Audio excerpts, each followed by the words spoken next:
Evil Controllers is a company based in the US that make custom and modded gaming controllers. One of the types of modded controllers that they make are one-handed controllers. These controllers aim to enable a person to use the majority of the controller with just one hand. We use these controllers in our work here at SpecialEffect.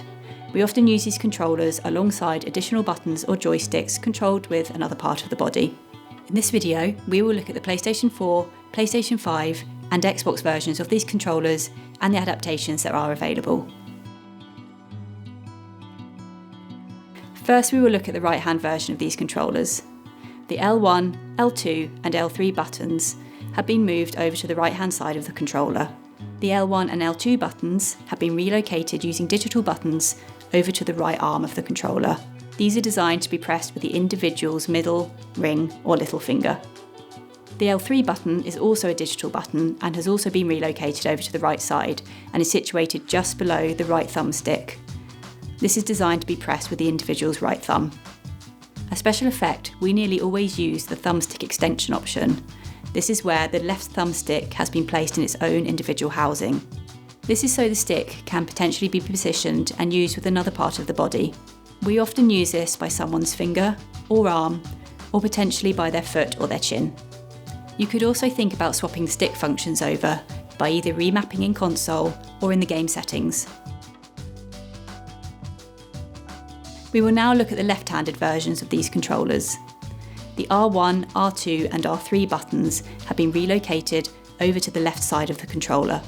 The R1 and R2 buttons have been relocated over to the left arm of the controller using digital buttons.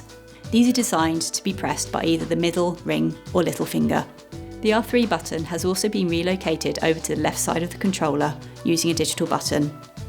This is situated just below the left thumbstick and is designed to be pressed using the left thumb.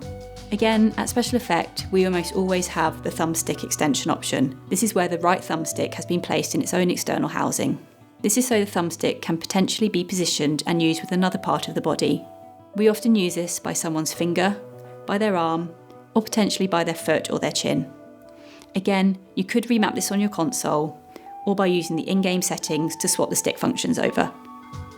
With all versions of these controllers, the face buttons remain situated on the right side of the controller. For the left-hand version of these controllers, we often recommend remapping the face buttons with the D-pad.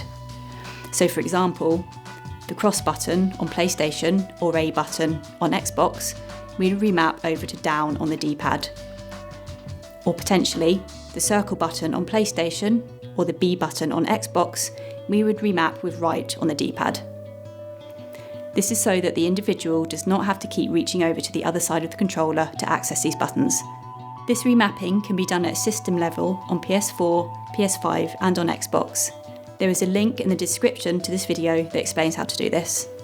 The modifications made to these controllers are pretty much identical across all three platforms. However, one difference that's worth mentioning is the digital buttons used on the PS5 version of these controllers are slightly different to the ones used on the PS4 and Xbox versions. The buttons used on the PS5 version are smaller than the PS4 and Xbox, and some people may potentially find them harder to press. We find that some people find mounting these controllers on either a lap tray or on a desk can make them easier to use. You can use either a wedge or a piece of foam to hold them at a comfortable angle. Some people might find that they can access the thumbstick extension with their weaker hand, especially if they are using their stronger hand to access the majority of the controller.